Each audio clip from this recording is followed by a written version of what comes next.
Dear student, আমি বিকাশ Bauri math class YouTube চ্যানেলে তোমাদেরকে স্বাগত।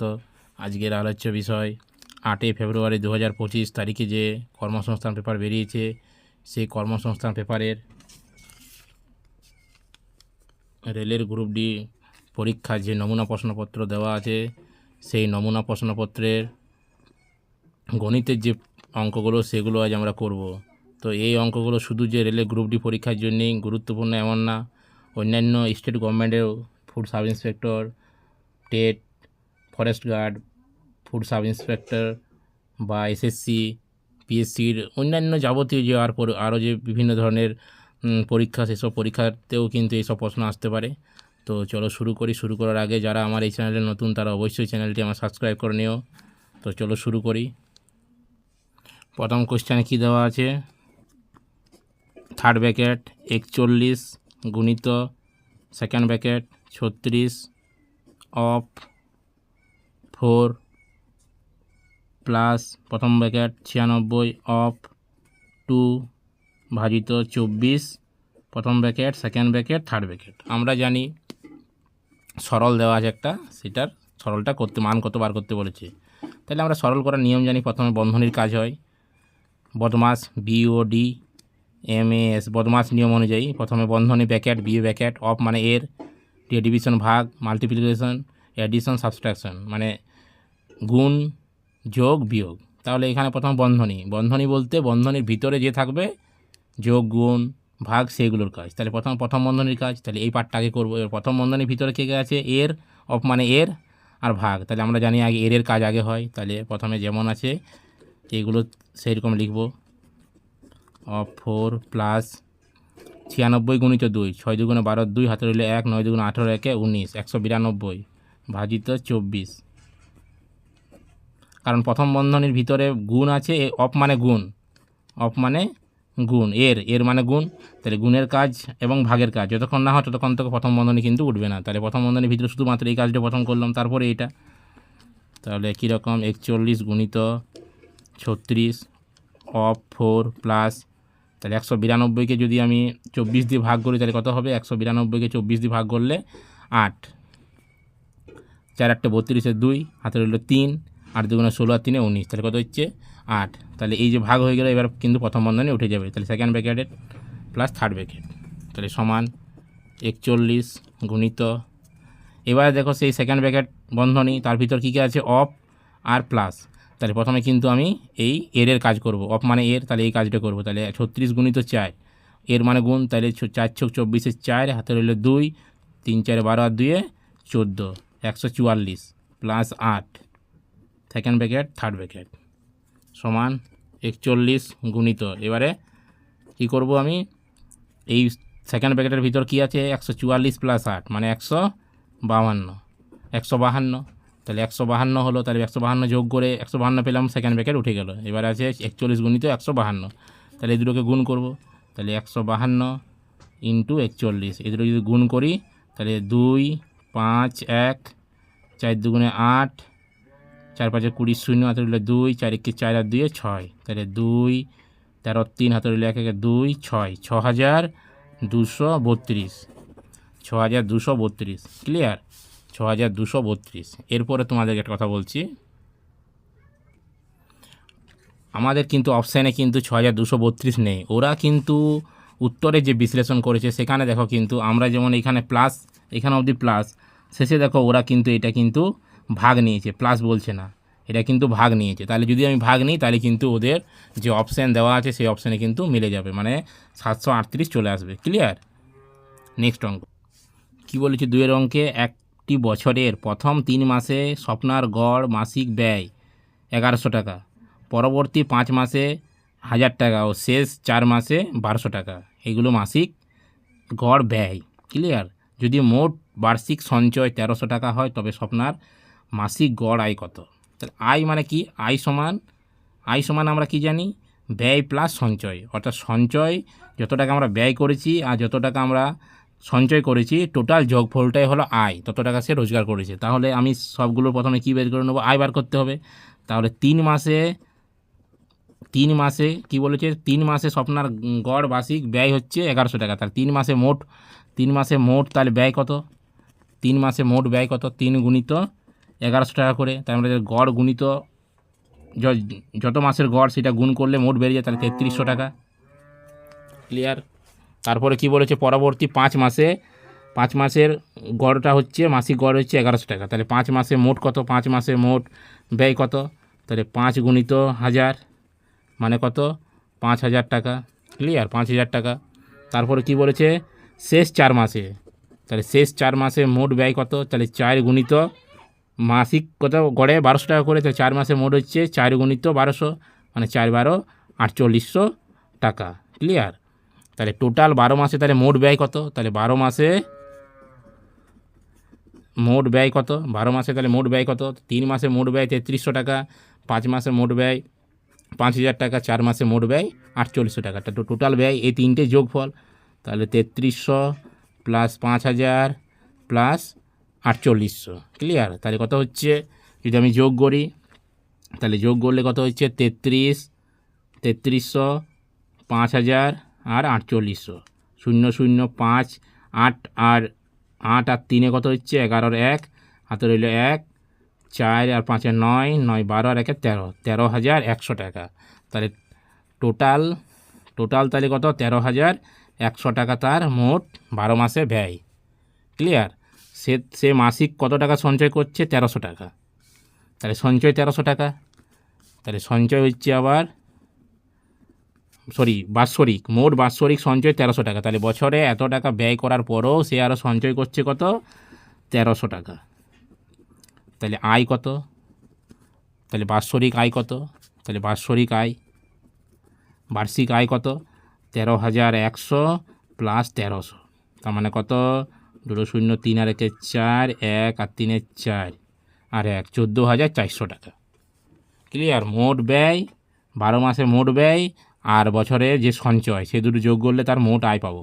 এরপরে আমার প্রশ্নে কি বলেছে, তাহলে তার মাসিক আয় কত, তাহলে 12 মাসে আয় কত, বাৎসরিক আয় 14400 টাকা, তাহলে মাসিক আয় কত, মাসিক আয় হচ্ছে 14400 বাই 12, কারণ 1 বছর মানে 12 মাস, তাহলে মাসিক কত হবে, 12 12 144, তাহলে 1200 টাকা, তাহলে কত হলো আমার 1200 টাকা। তাহলে এটাই প্রশ্নে আমার কি বলেছে, যে মাসিক আয় কত, তাই প্রথমে 3 মাসের গড় ব্যয় বলেছিল, তা 3 মাসের মোট ব্যয় ব্যয় করলাম, 5 মাসের গড় ব্যয় দেওয়া ছিল 1000 টাকা, তাহলে 5 মাসের মোট ব্যয় কত, 5000 টাকা, 4 মাসের গড় ব্যয় দেওয়া ছিল মাসিক কত, 1200 টাকা করে, 4 মাসের মোট ব্যয় কত, তাহলে গুণ করি 4 গুণিত 1200, তাহলে 4800 টাকা, তাহলে মোট 12 মাসে ব্যয় কত, 3300 প্লাস 5000 প্লাস 4800 মানে কত, 13100 টাকা, আর বাৎসরিক সঞ্চয় কত, 1300 টাকা, তাহলে টোটাল আয় কত, তাহলে 13100 প্লাস 1300 মানে 14400 টাকা।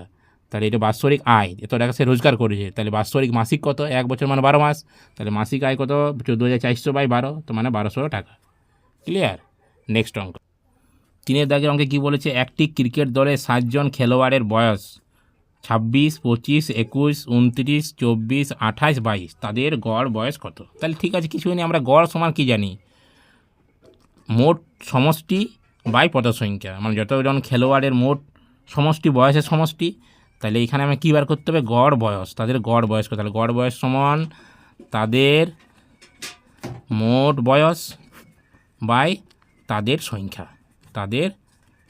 সংখ্যা মানে যতজন আছে, তাহলে তাদের মোট বয়স কত, মোট বয়স হচ্ছে কত, 26 plus 25 plus 21 plus 29 plus 24 plus 28 plus 22 by 7 জনের, তাহলে 7 জনের বয়সগুলো যোগফল বাই 7, তাহলে কত হবে, তাহলে সবাই কিন্তু 20 ঘরের সংখ্যা, তাহলে এটাকে যদি আমি ভাঙি 20 প্লাস 6 20 প্লাস 5, তাহলে 1টা 20 2টো 3টে 4টে 5টে 6টা 7টা, তাহলে 7 গুণিত 20 প্লাস 5 6 11 11 আর 1 12 12 আর 9 21 21 আর 4 25 25 25 আর 8 33 33 আর 2 কত, 34 35, তাহলে 35 বাই 7।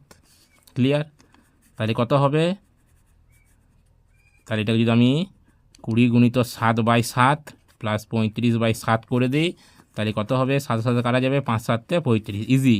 তাহলে 20 প্লাস 5 মানে 25 বছর, 20 + 5 মানে 25 বছর। যদি তোমরা এই পার্টটাকে এইভাবে না করে এভাবে করো তাহলে 7 দুগুণে 14 মানে 140 + 35/7, তাহলে কত হবে 140 + 35 মানে 5, 4 আর 3 7, 175/7 মানে 7 দুগুণে 14, 3 35, 5 7 35, তবুও সেই 25-এ আসবে। ক্লিয়ার? তাহলে গড় বয়স বার করার যে ফর্মুলা সেটি হলো যতজন থাকবে তাদের মোট বয়সের যোগফল বা তাদের সংখ্যা। তাহলে মোট বয়সের যোগফল বা তাদের সংখ্যা। ক্লিয়ার? তাহলে তাদের গড় বয়স কত? 25 বছর। আমার প্রশ্নে কী বলেছে? তাদের গড় বয়স কত? 25 বছর। ডি। ক্লিয়ার? নেক্সট অঙ্কে কী আছে? রোহিত 2320 টাকা দিয়ে একটি পুরনো বেড কিনেছে ও সেটি মেরামত করতে আরও 180 টাকা খরচ করেছে। সে যদি 2400 টাকাতে ব্যাটটি বিক্রি করে তাহলে তার ক্ষতি শতকরা হার কত? তাহলে ব্যাটটি কেনা প্লাস মেরামত করতে টোটাল যে খরচ, তাহলে ব্যাটটি কিনতে প্লাস মেরামত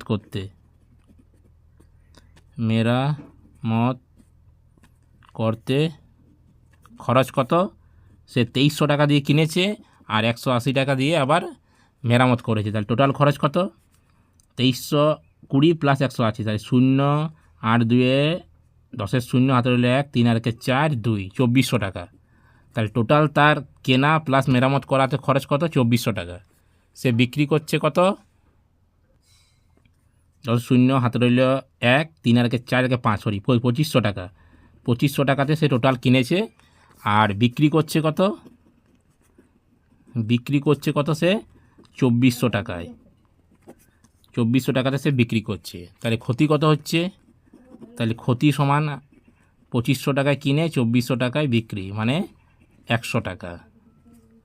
তাহলে ক্ষতির শতকরা হার কত? তাহলে ক্ষতির শতকরা হার ফর্মুলা কি? তাহলে শতকরা ক্ষতি সূত্র কি? ক্ষতি বাই ক্রয় মূল্য গুণিত 100। তাহলে ক্ষতি বাই ক্রয় মূল্য গুণিত 100। তাহলে ক্ষতি কত? 100 টাকা। ক্রয় মূল্য কত? 2500 টাকা গুণিত 100। তাহলে 2 0 2 0 25, 4 25-এ 100 মানে 4%। তাহলে ক্ষতি শতকরা হার কত? 4%, 4%। ক্লিয়ার? নেক্সট অঙ্ক, 44টি আম, 121টি কলা ও 11টি আপেল রয়েছে। এগুলিকে কয়েকটি সারিতে এমনভাবে সাজাতে হবে যাতে প্রতিটি সারিতে সমান সংখ্যক ফল থাকে ও প্রতিটি সারিতে একই ধরনের ফল থাকে। তাহলে সারির সর্বনিম্ন সংখ্যা কত? তাহলে প্রথমে আমাকে সাজাতে হবে যে প্রতি সারিতে ফল থাকবে। তাহলে প্রতি সারিতে ফল সমান সংখ্যক থাকবে তার যে সূত্র বার করার, তার জন্য কি করব আমরা? এই যতগুলো ফল আছে 44টি ফল, 121টি কলা আর 11টি আপেল, সেগুলোর কি করব? গসাগু। তাহলে গসাগু যদি করি 11 4 11 44, 11 11 121, 11 কে 11। এই 11 সংখ্যাটা দিয়ে কিন্তু প্রতিটি সংখ্যাকে কি ভাগ গিয়ে গেছে, মানে 11 হলো 44, 121 এবং 11-র গসাগু। ক্লিয়ার? তাহলে নির্ণয় গসাগু হলো কত? 11। তাহলে প্রতি সারিতে ফলের সংখ্যা, কতগুলো ফল আছে?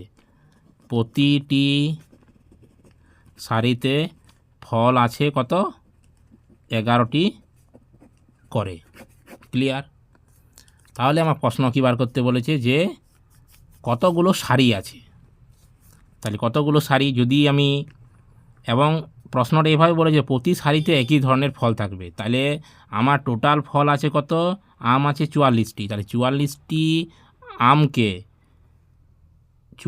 আম, আমার ফল আছে প্রতি সারিতে কতগুলো করে রাখতে হবে? 11টি করে। তাহলে 11টি করে যদি আমি প্রতি সারিতে রাখি তাহলে 44টি আমের জন্য কটা? তাহলে যদি আমি এই 44টি আমকে আমি যদি যে সারি লাগবে 44টি আম, প্রতি সারিতে কতগুলো করে থাকবে? ফল থাকবে 11টি, এবং 11টি ফল কি হবে? আবার একই রকম হবে। তাহলে 11টি যদি আমি আমকে যদি আমি সারিতে রাখি তাহলে সারি লাগবে কত? তাহলে সারির সংখ্যা কত হবে? সারির সংখ্যা আমের জন্য কতগুলো সারি লাগবে? তাহলে 44টি, টোটাল 44টি আম, প্রতি সারিতে 11টি করে। তাহলে তার জন্য 44/4 মানে 4 11 44 মানে 4টি সারি, প্লাস কতগুলো আছে আমার কলা? 121টি। আমার প্রতি সারিতে 11টি করে কলা যদি থাকে তাহলে কতগুলো কলার জন্য সারি লাগবে? 121/11, প্লাস আমার 11টি আপেল, তাহলে 11টি আপেলকে যদি আমি প্রতি সারিতে মানে প্রতিটি সারিতে যদি 11টি আপেল থাকে তাহলে 11টি আপেলের জন্য কতগুলো সারি রাখবে? 11/11, কারণ প্রতি সারিতে যে ফলের সংখ্যা সেটি হলো 11। তাহলে সমান 4 11 44 প্লাস 11 11 121 প্লাস 11 কে 11, মানে 4 এর একে 5, 5 আর 11 কত হয়? 16টি সারি। তাহলে প্রতিটি সারিতে 11টি করে ফল থাকবে এবং প্রতি সারিতে একই ধরনের ফল যদি মানে রাখা হয় তবে সারির সর্বনিম্ন যে সংখ্যা সেটি হবে কত? 16টি। কত? 16টি। ক্লিয়ার? নেক্সট অঙ্কে কী বলা আছে? সেকেন্ড ব্র্যাকেট প্রথম ব্র্যাকেট 175 গুণিত 72 ভাজিত 24 প্রথম ব্র্যাকেট ক্লোজ 24 প্লাস 5 গুণিত 20 প্রথম ব্র্যাকেট ক্লোজ সেকেন্ড ব্র্যাকেট ভাজিত 2। ক্লিয়ার? তাহলে আমার এটা দেওয়া আছে। তাহলে প্রথম আমরা জানি প্রথম বন্ধনীর কাজ, প্রথম বন্ধনীর ভিতর কী কী আছে? গুণ আছে আর ভাগ আছে। তাহলে আমরা এবং যোগ আছে। তাহলে ভাগের কাজ আগে। তাহলে প্রথমে কি করব আমরা? ভাগের কাজ। তাহলে সেকেন্ড ব্র্যাকেট প্রথম ব্র্যাকেট শুরু 175 গুণিত এই কাজটা আগে। তাহলে 72 ভাজিত 24, মানে 3 24 72। তাহলে এই গুণটা যেমন আছে তেমন 72 ভাজিত 24 জায়গায় 3 লিখলাম, প্লাস 5 গুণিত 20 সেকেন্ড ব্র্যাকেট ক্লোজ ভাজিত 2 সমান। তাহলে এবার আমি কি করব? এই প্রথম ব্র্যাকেট আছে, প্রথম ব্র্যাকেটের ভিতরে গুণ আছে আর যোগ। তাহলে আগে গুণের কাজ। তার প্রথম ব্র্যাকেট শুরু হলো 175 গুণিত 3, 3 5 15, 5 হাতে রইল 1, 3 7 21 আর 22 2 হাতে রইল 2, 3 2 3 1 3 আর 2 5। তাহলে 525 প্লাস 5 গুণ করে 525 প্লাস 5 প্রথম ব্র্যাকেট ক্লোজ গুণিত 20 সেকেন্ড ব্র্যাকেট ক্লোজ ভাজিত 2 সমান। তাহলে এবার প্রথম বন্ধনীর ভিতরে কী আছে? 525 প্লাস 5 মানে 530। তাহলে সেকেন্ড ব্র্যাকেট শুরু 530 প্রথম বন্ধনী উঠে গেল গুণিত 20 সেকেন্ড ব্র্যাকেট ক্লোজ ভাজিত 2 সমান। তাহলে কী করবো এবার? 530 গুণিত 20, তাহলে দুটো গুণ করিতে কত হবে? 0 2 0 3 2 6 5 2 10, 10,600 ভাজিত 2 সমান। তাহলে 10,600 মানে 5,300। ক্লিয়ার? 5,300 এটা ডি। নেক্সট অঙ্কে কী বলেছে? সাথের অঙ্কে একজন শিক্ষার্থী একটি পরীক্ষায় 75% নম্বর পায়, যা হলো 60% নম্বর পাওয়া একজন শিক্ষার্থীর প্রাপ্ত নম্বর থেকে 30 নম্বর বেশি। মানে একজনা 75% নম্বর পেয়েছে আর একজনা 60% নম্বর পেয়েছে। তো যে 60% নম্বর পেয়েছে তার থেকে 75% নাম্বারটা কি পার্সেন্টেজ দিক থেকে কি আবার সে 70% প্রথম একজন শিক্ষার্থী আর একজন 60% পেয়েছে, কিন্তু 70%টা কি 60% প্লাস আবার যদি আমি নাম্বারের দিক থেকে বলি তাহলে আবার সে আরও 30 নাম্বার বেশি। তার মানে এটাকে আমি কেমন লিখতে পারি? তাহলে বলছে পরীক্ষার পূর্ণমান কত। ক্লিয়ার? পূর্ণমানটা কত? তার মানে কি? তার মানে এই 70% নাম্বারের মধ্যে 30 নাম্বার বেশি আছে। তার মানে আমি এটাকে বলতে পারি 75% মাইনাস 60% সমানেই 30। তাহলে 75% মাইনাস 60% মানে কত? 15% সমানে 30। তাহলে 15% সমানে 30, 1% সমান হচ্ছে 30/15। আমরা যে কোনো পরীক্ষা যে কোনো জিনিস সমগ্র জিনিস মানে 100%। তাহলে 100% মানে কত? তাহলে 100% মানে 30/15 গুণিত 100। তাহলে 15 2 30, 2 গুণিত 100 মানে 200। তাহলে পরীক্ষার পূর্ণমান নাম্বার কত? 200। ক্লিয়ার? কী করলাম? এই 75%টা 60%-এর থেকে 30 নম্বরে বেশি। একজনা 75% নাম্বার পেয়েছে আর একজনা 60 নাম্বার পেয়েছে। তাহলে এই 75টা কী বলছে? 60% যে নাম্বার পেয়েছে তার থেকে আরও 30 নাম্বার বেশি। তার মানে 75% মাইনাস 60% সমানে 30। তাহলে 15% এগুলো বিয়োগ করলে 15% সমানে 30, 1% সমান 30/15, 100% সমান 30/15 গুণিত 100। ক্লিয়ার? তাহলে কত? ডি এর অপশান 200। নেক্সট অঙ্কে কী বলেছে? 8 দিন কাজ করার পর রাখি দেখলেন যে মাত্র 10% কাজ শেষ হয়েছে। মানে 8 দিনে রাখি করে 10% কাজ। তিনি পুনমকে নিযুক্ত করে যিনি রাখির থেকে 20% বেশি দক্ষ। মানে পুনম রাখির থেকে 20% বেশি দক্ষ, কাজ করার দক্ষতা। একসঙ্গে কাজ করে বাকি কাজ শেষ করতে তাদের আরও কতদিন সময় লাগবে। তাহলে কি করব, তাহলে রাখি 8 দিনে করে 10%, মানে 10% করে তাহলে কত 8 দিনে, তাহলে 1% কত দিনে করবে 8/10 দিনে, 8/10 সমগ্র কাজ সমান 100% হয়, তাহলে 100%, তাহলে 100 মানে 100% কাজ কত দিনে করবে 8/10 গুণিত 100, একটা শূন্য শূন্য কাটা গেল মানে 80 দিনে। তাহলে কোনো একটা কাজ একা শেষ করতে রাখির কতদিন সময় লাগে 80 দিন। কতদিন রাখির কতদিন সময় লাগছে একা কোনো একটা কাজ শেষ করতে 80 দিন সময় লাগছে। এরপরে কি বলছে, পুনবকে সে নিয়োগ করে যিনি রাখির থেকে 20% বেশি দক্ষ। তাহলে দক্ষতার অনুপাত আমি যদি লিখি, দক্ষতার অনুপাতটা যদি আমি লিখি, তাদের কাজ করার দক্ষতার অনুপাত রাখি ইসটু পুনম, তাহলে কি পুনম রাখির থেকে 20% বেশি দক্ষ, মানে রাখি যদি 100 হয় তাহলে পুনম কত 120। তাহলে দক্ষতার অনুপাত কত 100:120, মানে 20 যদি কাটে 5 20 100, 6 20 120, তার মানে 5:6। আমরা জানি দক্ষতার অনুপাত যেটা হয় দক্ষতার সাথে কাজ করার যে সময়, দক্ষতার সাথে কাজ করার যে সময়, কোনো একটা কাজ করার যে সময়, সেই সময়টা কিন্তু কি ব্যস্তানুপাতিক। তার মানে তারা কোনো কাজ একা শেষ করতে সময়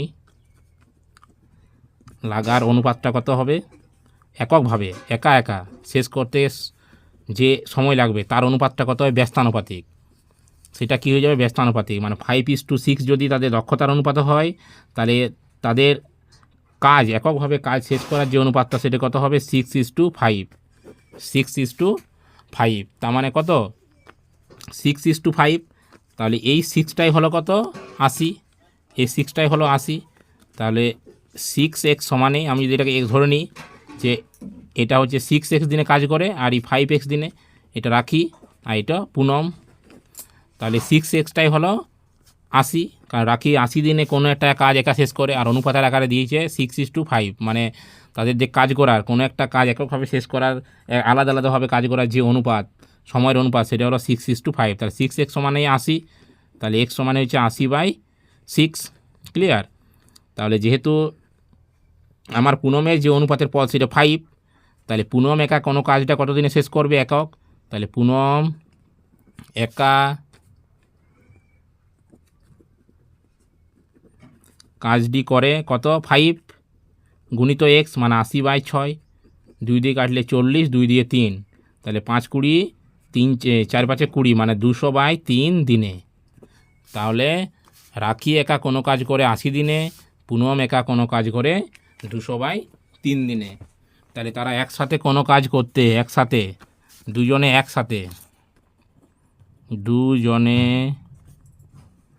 একসাথে কোনো কাজ করতে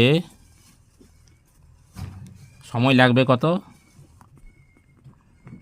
সময় লাগবে সমান, সূত্র আছে আমার, যদি আমার দুজন ব্যক্তি হয় এ আর বি, এ যদি কোনো কাজ একা x দিনে করে, বি যদি কোনো কাজ y দিনে করে, তাহলে a প্লাস বি একসাথে কোনো একটা একা কাজ দুজনের একসাথে কোনো কাজ করতে কত সময় লাগবে xy/x + y। সেরূপ এখানেও রাখির আগে 80 দিন আর পুনমের লাগে 200/3 দিন। তাহলে তারা দুজনে একসাথে কোনো কাজ করতে কত সময় লাগবে 80 গুণিত 200/3/80 + 200/3, এই যে xy/x + y। তাহলে যদি এটাকে আমি কাটাকুটি করি, তাহলে 80 গুণিত 200/3 এটা যদি আমি লসাও করি, তাহলে 3 8 24 প্লাস 200/3 সমান কত 80 গুণিত 200/3 গুণিত নিষ্ঠা ভগ্নাংশ, তাহলে ভগ্নাংশ হলে উপরটা উল্টে যাবে, লবটা হরটা লব, তাহলে কত হবে এটা 440।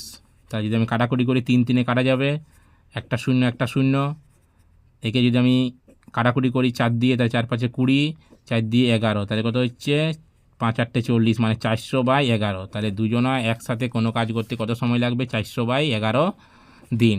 ক্লিয়ার? 400/11 দিন।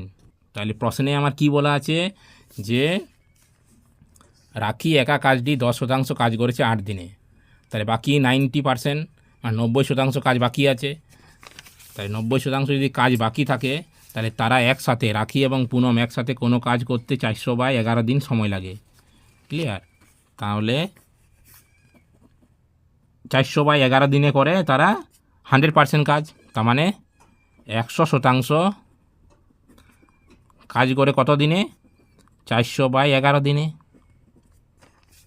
1% কাজ করে কত? 400/11। তাহলে 1% কাজ করে কত দিনে? 400/11 গুণিত 1/100, তাহলে ভাগে যাবে। আমার কত কাজ বাকি আছে? 90%। তাহলে 90% সে কাজ করে কত? 400/11 গুণিত 1/100 গুণিত 90, তাহলে 2 শূন্য 2 শূন্য, 4 নাম 36, 360/11 দিনে। তাহলে তাদের বাকি যে কাজ মানে 90% কাজ করতে কত সময় লাগবে? 360/11 দিন। 360/11 দিন। তাহলে প্রথমে আমি কি করলাম? রাখি কাজটি করতে কত সময় লাগে? 10% করে 8 দিনে, তাহলে 100% করবে 80 দিনে। দক্ষতার অনুপাতটা বলেছে রাখির থেকে পুনম 20% বেশি। তো আমরা রাখি যদি 100 হয়, পুনম হবে 120, তাহলে তার অনুপাতটা কত? 5:6। আমরা জানি দক্ষতার যে অনুপাত হয় কোনো একটা কাজ এককভাবে করতে তার ব্যস্তানুপাতিক অনুপাতটা হয়। মানে যদি সে 5:6 তাদের অনুপাত হয় তাহলে কি হয়? 1/, হয়ে যায়। মানে দক্ষতার সাথে সময়ে যে আমার যত বেশি দক্ষ সে তত কম সময়ে করবে, ব্যস্তানুপাতিক। তাহলে কি হবে? 1/, ব্যস্তানুপাতিক। সেই জন্য আমি যেহেতু দুটো অনুপাত তাই কী করলাম? সেগুলোকে আমি ব্যস্তানুপাতিক করলাম। 5:6, 6:5। অ্যাকচুয়াল কি দক্ষতার সাথে আমার সময়ের যে অনুপাত সেটা হয়ে যায় 1/, এটা 1/5:1/6। ক্লিয়ার?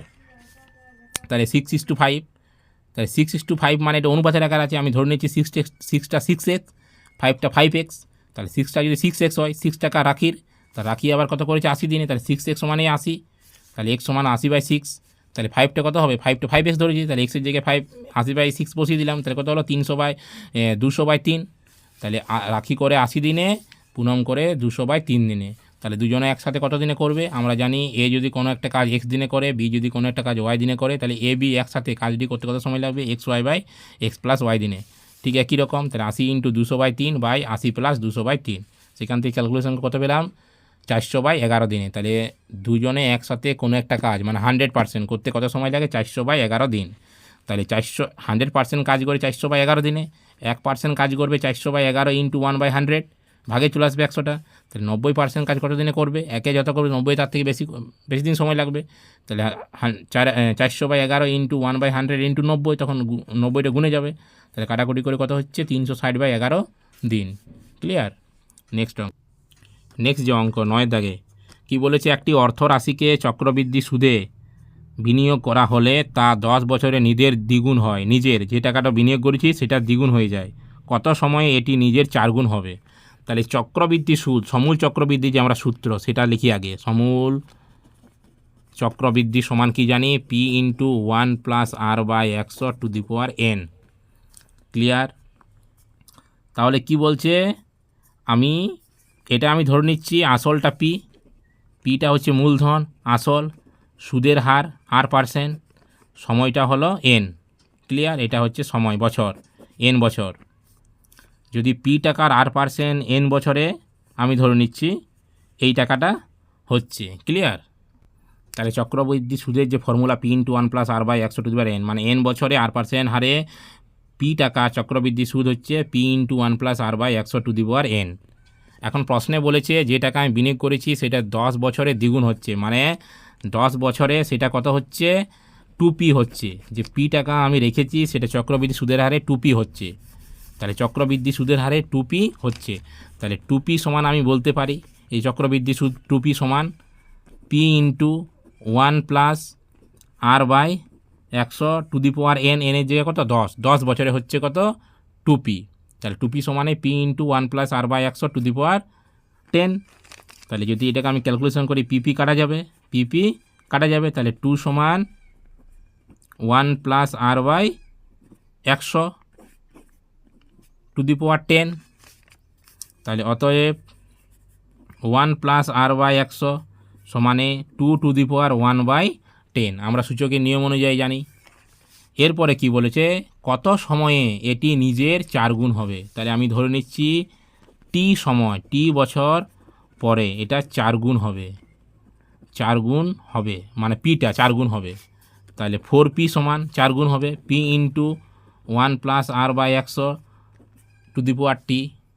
ক্লিয়ার? টি বছরে মূলধনটা মানে পি টাকাটা 4 গুণ হবে। তাহলে 4p সমান p into 1 + r/10, p into 1 + r/100⁻n, এনের জায়গায় কত আমার সময়টা টি। তাহলে আমি যদি এটা ক্যালকুলেশন করি তাহলে 4p কাটা যাবে, তাহলে 4 সমান কত হবে আমার 1 + r/100⁻t। তাহলে আমরা আগে পেয়েছি 1 + r/100 সমানে 2⁻1/10। তাহলে এর জায়গায় আমি এইখানে আমি কি বসিয়ে দেবো, এই মানটা বসিয়ে দেবো। তাহলে 2⁻1/10⁻t। তাহলে এটাকেও যদি আমি 2-এর মৌলিক সংখ্যার আকারে ভেঙে দিই তাহলে এটা লিখতে পারি 2-এর স্কোয়ার সমান 2⁻1/10 ইন্টু টি মানে t/10।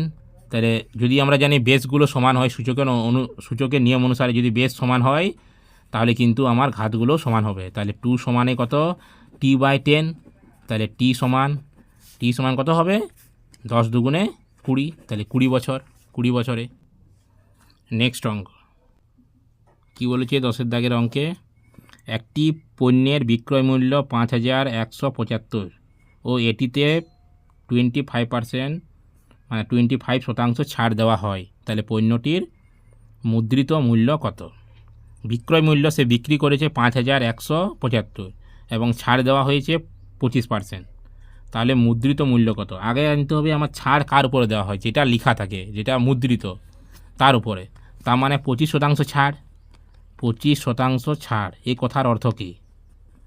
কথার অর্থ কী, 100 টাকা যদি আমার লেখা থাকে তাহলে বিক্রি হয় কত টাকায়, 75 টাকায়। তার মানে এটা ঘুরিয়ে বলতে পারি যে 75 টাকা বিক্রয় মূল্য হলে লিখিত মূল্য, মুদ্রিত মূল্য কত, মুদ্রিত মূল্য 100 টাকা। ক্লিয়ার?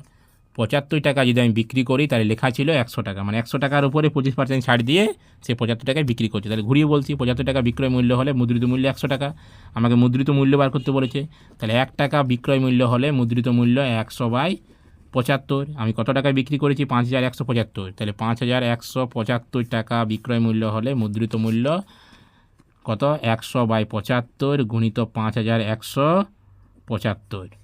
যদি আমি কাটাকুটি করি তাহলে 25 দিয়ে 4 25-এ 100, 25 দিয়ে করলে 3 25-এ 75, 3 দিয়ে যদি কাটাকুটি করি তাহলে 3 17 51, 3 25-এ 75। যদি গুণ করি এবারে কত হবে, 4 5-এ 20, 0 হাতে রইল 2, 4 2 8, 10 0 হাতে রইল 1, 4 7-এ 28 আর 1-এ 29-এ 9 হাতে রইল 2, 4 1-এ 4 আর 2-এ 6, 6,900 টাকা। 6,900 টাকা, বি অপশান। ক্লিয়ার? 6,900 টাকা, কিছুই নেই। আমার 25% ছাড় কথার অর্থ কী, এবারে তোমাকে জানতে হবে ছাড় কার উপরে দেওয়া হয়, যেটা লেখা থাকে। তাহলে লেখার পরে ছাড় দেওয়ার পরে সেটি বিক্রি করি, তাহলে 75 টাকা 25% ছাড় মানে 100 টাকা যদি লিখিত মূল্য হয় তাহলে বিক্রয় মূল্য 75 টাকা, সেটা ঘুরিয়ে লিখছি। তাহলে 75 টাকা বিক্রয় মূল্য হলে লিখিত মূল্য 100 টাকা। 1 টাকা যদি বিক্রয় মূল্য হয় লিখিত মূল্য 100/75, তাহলে 5,175 টাকা যদি বিক্রয় মূল্য হয় তাহলে মুদ্রিত মূল্য বা লিখিত মূল্য কী কথা 100/75 গুণিত 5,175, কাটাকুটি করে কত হলো 6,900 টাকা। ক্লিয়ার? তাহলে আজ যে আমার রেলের গ্রুপ ডির প্রশ্নপত্র যে দেওয়া আছে নমুনা প্রশ্নপত্র, সেখানে যে ম্যাথের 10টি অঙ্ক সেগুলো কিন্তু আমরা করলাম। যদি কোনো অসুবিধা থাকে অবশ্যই তোমরা কমেন্ট সেকশনে জানাও। ভিডিওটি যদি ভালো লাগে অবশ্যই লাইক সাবস্ক্রাইব। ধন্যবাদ।